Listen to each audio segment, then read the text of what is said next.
Good morning, everyone. I'm Paurvi Bhatt, and I'm with Medtronic Philanthropy, and I lead our global access effort, which is really aiming to try and improve access to chronic disease conditions for the underserved.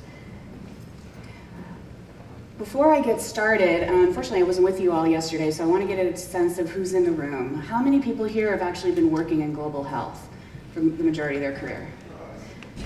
All right, keep your hands up. How many of you are working in maternal and child health, family planning, HIV, TB, malaria, the basics? Okay. Keep your hands up. How many of you know what NCDs are? Oh, well, that's good to know. Very good to know. So what I'm going to talk about today is, well, first of all, whoever knows what NCDs are, shout out what it means for the rest of us who may not know. Very good. And those diseases are, you know, cardiac issues as well as diabetes and a variety of other things. So what, you know, in coming in this morning, what I heard very clearly was our development aid mechanisms are broken. You know, we've had a to-do list with the MDGs. And what I'm going to bring forward for all of us to consider, because I too was trained up in the infectious disease world, HIV in particular, is that our global health response needs to be tweaked pretty dramatically. Because we've all been schooled up in looking at the world through the eyes of mothers, children, and infectious diseases. And we are on the brink of a tsunami, which is around non-communicable diseases. And the to-do list that we all have today doesn't include non-communicable diseases. And it's upon all of us to put it back on the to-do list when the next one gets generated with the post-2015 MDGs. And so we'll go through a bit of a discussion of what Medtronic is doing and how we go about that. So first of all, just to introduce you to the philanthropy. Our main goal is to really expand access to chronic disease care, as I said before, and it's through a variety of different mechanisms, strengthening health systems, building community, and also engaging our employees. And we do this through a variety of different mechanisms, certainly product donations, strategic philanthropy, which is what I'll speak to predominantly, which is around how do we proactively support programs in the community. And also employee engagement and volunteerism, really sparking the innovative potential of our employees to take a look at what's happening at the bottom of the pyramid and start to think through innovation for the kinds of issues that we really focus on. If you don't know Medtronic yet, we're the company that invented the pacemaker. So how do we start to think through devices from the perspective of the bottom billion? And so that is a good bit of what our employees are thinking through every day. What we go through in our global access effort is really pivoting on what the world is focusing on, which is how can we collectively bring about a 25% reduction in premature NCD deaths by 2025. And what's remarkable about this is a brand new movement that's been spearheaded. It's mainly because we didn't have this on the to-do list. And so when in 2011, the UN came together to really start to address NCDs, it became very clear we need a target, and this is the target that came together. For Medtronic Philanthropy, what that means is that we're expanding access through all of those three mechanisms that I just described, and in the particular area that is around global access, we're really delivering on strategic philanthropy to move that forward. Focusing in 4 core countries, United States, Brazil, India, and South Africa, and really moving forward frontline health workers, empowering people who are affected by NCDs, and building the policy and advocacy environment around us, because there just aren't enough people talking about these issues. But first and foremost, we want to go through what's our continuum of care. And again, if anyone's working in global health, they know this continuum quite well. But for those of us who've been working particularly among communities, we tend to think that the work stops at the primary care level.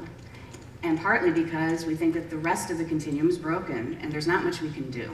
So we've just got to be able to do the best we can from the primary care level out to community. For companies like ours and for groups like ours, what we really focus on is not going forward with that value proposition, that we can't let the continuum of care remain broken. So while we use philanthropy to continue to work in community, because we know that non-communicable diseases are just not being addressed, we can't assume that the poor don't die of a heart attack and that the poor don't get diabetes. They do, and even if they are far flung from primary care in places where we know, we're starting to learn more and more that those conditions are very high among rural underserved, and we need to be able to reach them. But that said, there's a lot that we can do to convene others, whether it be in the private sector, and this is a great moment of collaboration, we're together across industry here, or with governments. and community organizations to come in across that continuum of care and start to engage with each other to build that continuum of care that needs to be there for people who do ultimately end up at tertiary care and who can live and thrive if we're better able to address their needs. So this is the continuum that we focus on as we move forward with our work. And we see that there are so many barriers that get in the way for people to be able to get their care and their needs addressed. Everything that we all know here very well because we've been working in global health for so long, but things from environmental issues, from roads construction, to information issues, to the basic data that we need. Again, in this category of health conditions, we know very little and need to know more about beyond just the burden of NCDs that are coming, but what's really working and how can we actually expand that. But all the way through, not just at primary level, but through to tertiary and long-term management care. In Shimla, India, we did a bit of research and we found out what some of those barriers are. And you can see that we've got data that shows us that from all the way from the community to primary care, awareness is quite low. Issues like family and other barriers in terms of what it takes to get people to care is also, the concerns about that are quite high. Issues around how much it costs to get care also get in the way. And then of course, when you get to a certain location, are people trained to be able to handle the health condition that you need?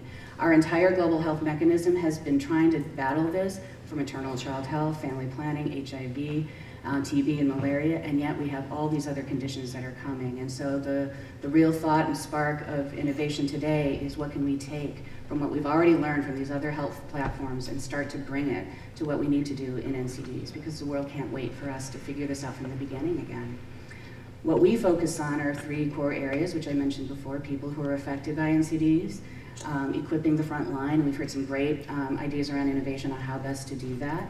And then of course policy and advocacy, because the resources are just not there to make sure that people who are in need are getting the care that they need, and that the front line is actually codified as a true service delivery provider to be able to be skilled up and resourced appropriately.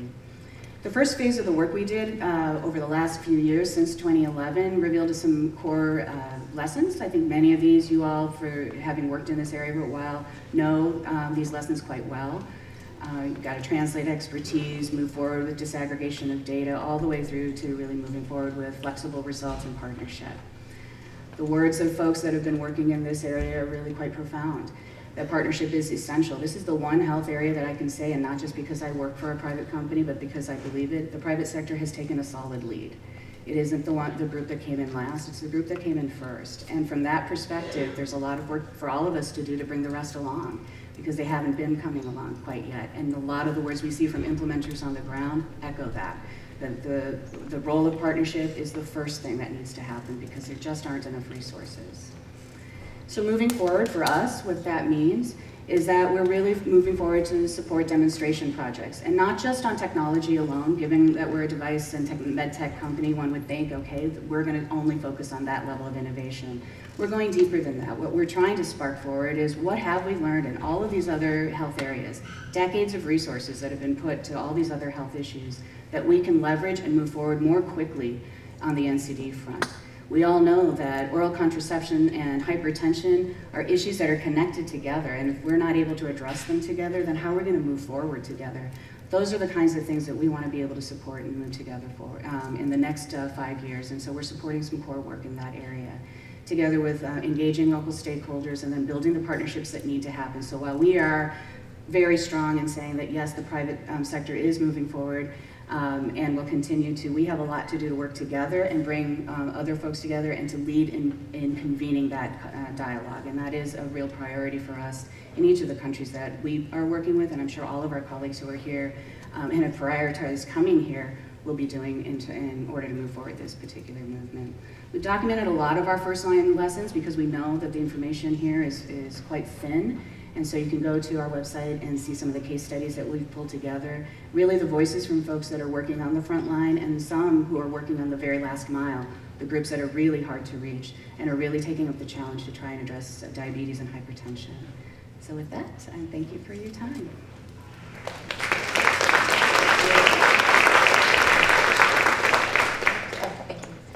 Hi, Hi, good morning, or almost afternoon, everybody. My name is Oonagh Puglisi. I'm here from Pfizer's Corporate Responsibility team, and I lead our Global Health Fellows program. I'm excited to be here today. I'm mainly going to talk about our colleague engagement program, but before I do that, I wanted to give you a little bit of CR 101 to kind of catch you up to speed, and then I'll dive into GHF. So corporate responsibility at Pfizer is the way we operate and are held accountable for conducting business responsibly. CR really addresses the needs, whether they are the environment, governance, society, that can affect business, and in effect, the way that we can provide value to our shareholders. The way that I describe it, and it sounds kind of corny, but I believe that CR is really the how in how we do our business, because how we conduct our business is equally as important as the medicines and innovations that we're bringing to our patients and our stakeholders. I believe that if we can have a great and a positive impact on society, we can have a stronger company, we can build relationships, gain your trust, and be able to really focus on our business mission, which is to bring medicines and therapies to patients and to people to help live longer lives, which is our ultimate goal. So our team, actually Pfizer is headquartered in New York City, that little island of Manhattan you've probably heard of, and we have a number of key functions that we do for the company. And so first, we have a small team that really focuses on the traditional CR aspects of the annual report. We lead the integrated report, looking to make sure we're on the good indices and not on the bad ones. So really more a research function and reporting. We also have a small global institution team that really works with our stakeholders and responsible investors, a lot of what we were talking about of the public-private partnerships, to engage with them every day. We also oversee our global giving, global volunteer programs, and the Pfizer Foundation sits within the CR team in New York. And our last, we also support our neighborhood in the tri-state area. We're involved in the communities in which we work through grant making and through being on several boards. And the last is designing and developing social investments, which is where I sit on the team. And this is actually where the Global Health Fellows program is managed. And so the social investments team, our philanthropic approach to social investments is that we are leveraging the full range of Pfizer's resources, our product, our people through our human component, and our skills that we are using to broaden access to medicines and healthcare delivery for people around the world and those that are in greatest need. To implement this objective or to achieve it, we really do need to work with partner organizations, governments, and people and communities around the world to ultimately obtain that goal.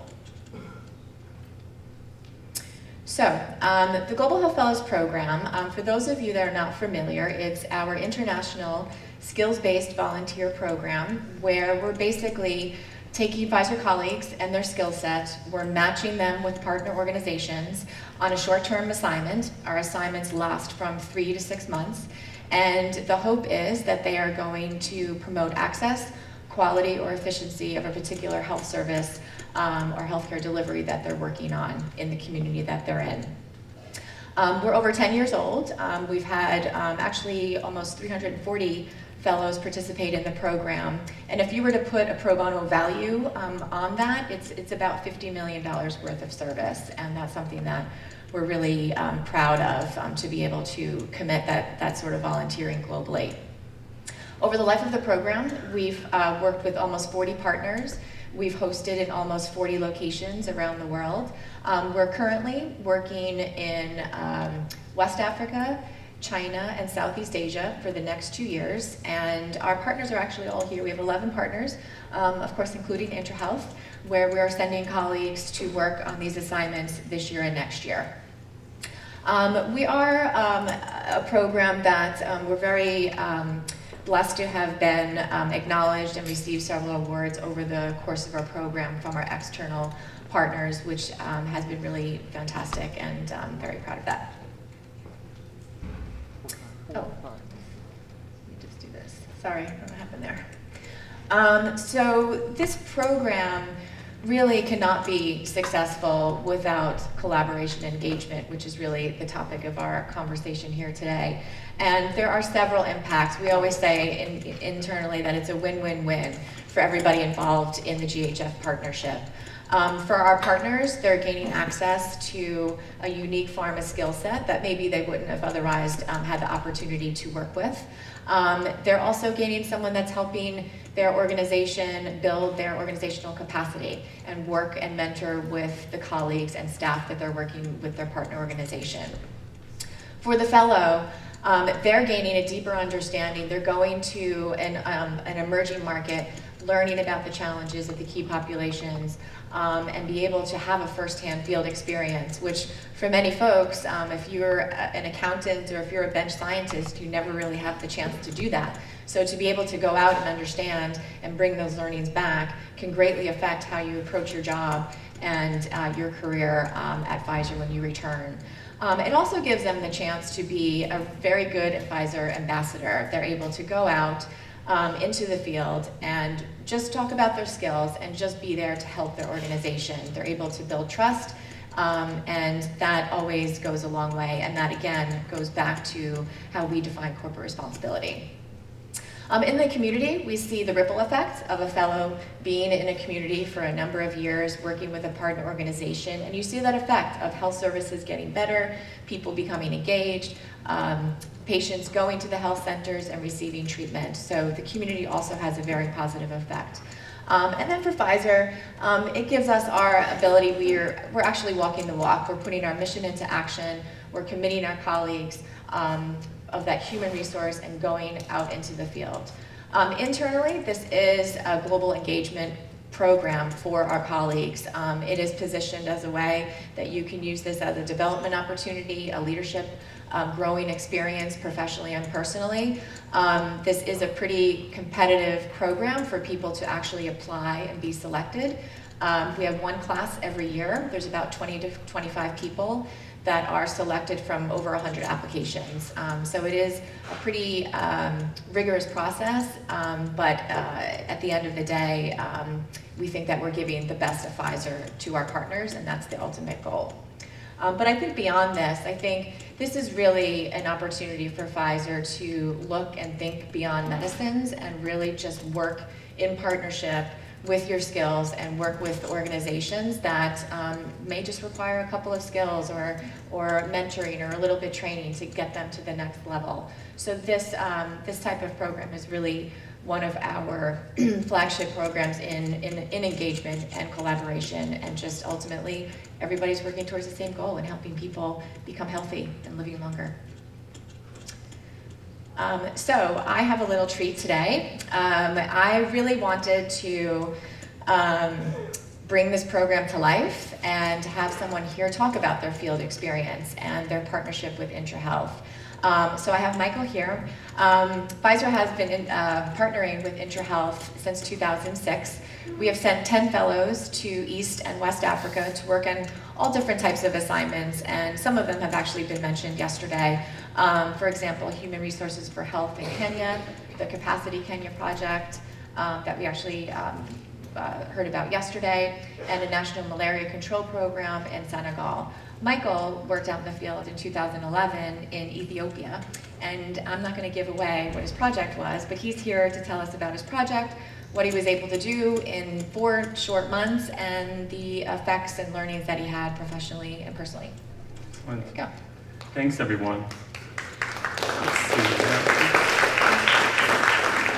So I had the pleasure, as Oonagh said, of working with IntraHealth for about 4 months back in 2011. It was a wonderful experience. I was based in IntraHealth's Addis Ababa office, working with the measurement evaluation team, supporting them and assisting them in evaluating several projects that I'll talk about. But they were very, very busy, so I had the great opportunity to go out and assist them. And we worked, I had a very clear scope of work, and there were 3 main projects that we wanted to get accomplished. And the first was to formally evaluate and document the cost effectiveness of one of IntraHealth's flagship PMTCT programs, the mother support groups, which provided psychosocial support to HIV-positive mothers and provided health information to those mothers to protect their children. And the idea here is, and we see this in pharma, that a patient's environment has to be conducive to care in order to receive or in order to achieve the most productive and effective outcomes.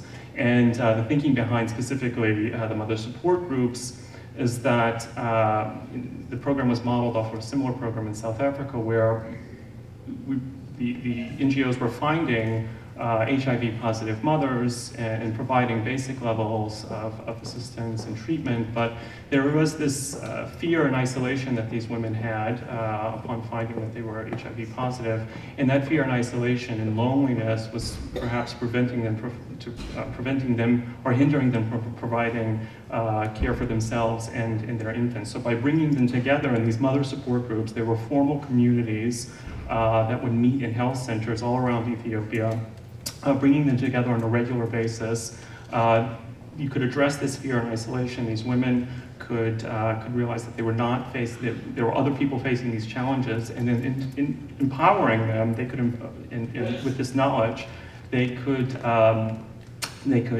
take control of their own care and empower themselves to take care of themselves and their infants. But the question was, how well is it working, and is it cost effective? So that was a major part of my fellowship. The second was also developing a measurement plan for a very cool randomized control experiment that provided newborn incentive kits throughout the country, in Tigray, in the Tigray region, to provide incentives for mothers to have children, their newborns in institutions. Ethiopia has a very, very low rate of institutional births. And then after, the final part was actually to create an easy-to-follow program guide to help the measurement and evaluation staff conduct these cost-effectiveness analyses going forward. So what was nice, I have one slide. I'm a statistician by training, actually, so I cannot do a presentation without at least one slide without numbers. So it's not as sexy or as cool as some of the other presentations, but it'll be quick. The key thing is, what we found was the mother support groups were actually very, very, very cost effective. And without going through all these numbers, the key number is that $130 cost per disability adjusted life year averted. That a DALI, it's referred to in other areas as a standard measure of morbidity and mortality in development, among development researchers.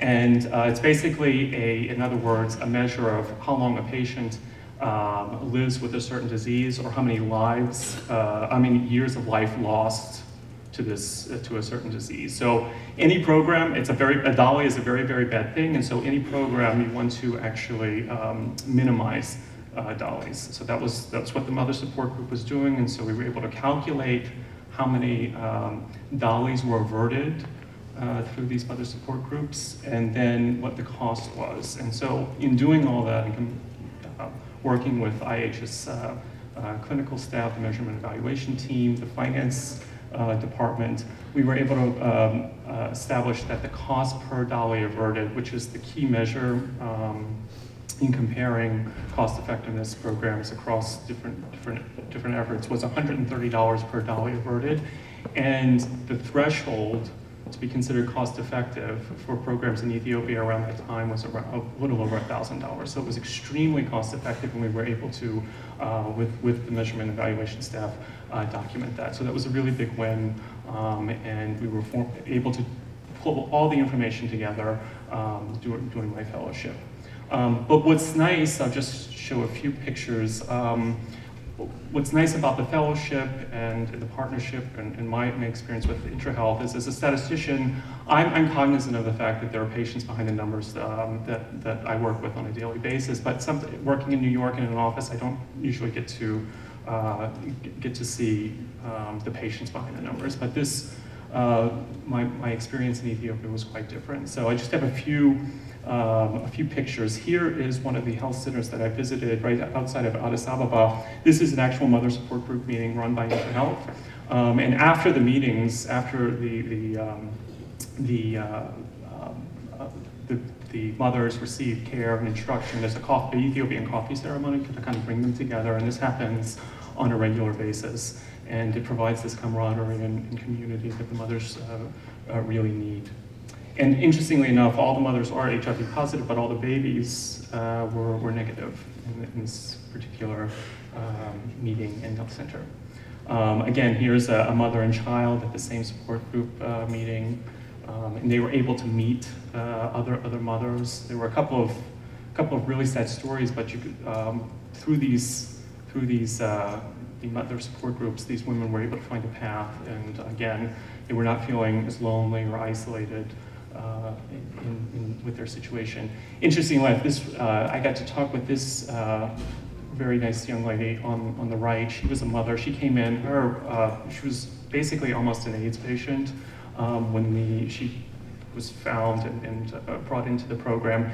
The two ladies sitting to her left are mentor mothers. These are mothers that are gone through the program and basically volunteer their services on a regular basis, so the mothers in the program can see that people can live regular lives and take care of themselves, and basically they're role models. And the baby actually was HIV negative, so this was a great story. And she was kicked, her husband left her, and she was kicked out of her parents' home, so she had no place to go. So this program was really, really important for this particular patient. That's me with the IntraHealth staff back in 2011 when I visited one of the clinics. Kate Stratton, I'm not sure if she's here, but she came out to visit, and we visited the health center together. And this is my going away party in Addis with Pat McLaughlin, who was at the time the PMTC director for IntraHealth at the time. And so it was very hard to leave. I had a wonderful time. I made lifetime friendships.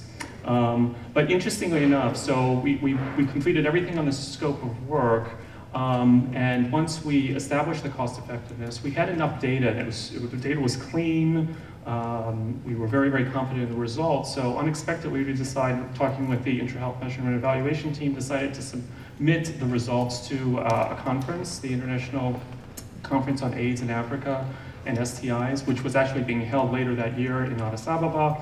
We submitted the paper and a poster. It was accepted and presented in December of 2011. So this was a formal recognition and documentation of how well the program was working. So this was a very, very big win. And then finally, coming back, it was very, very hard to leave, and I've kept up many of my contacts and made, as I said, made lifetime friendships. But I also took home with me some very important sharpened professional skills.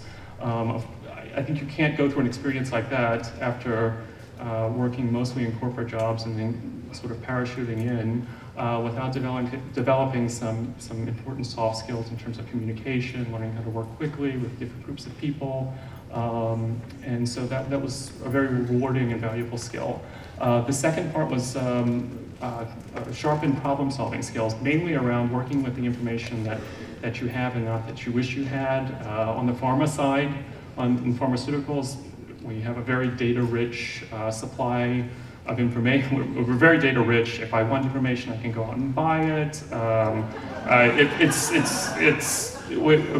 it's actually mandated that through the governments that actually analyze certain parts of certain things. So there's no shortage of data. But that's not the case in development, and certainly that wasn't the case in Ethiopia. So we were able to look at the data that we had and actually come up with a very clean, reliable story on the cost effectiveness of these programs. And then of course sharpened time management skills as well. But most importantly, as I mentioned, it was an extremely personal and fulfilling experience, and I left with lifetime friends. So I would definitely do it again. I really hope that the partnership between IntraHealth and Pfizer continues. I think it's very, very valuable for everybody involved. So thank you again.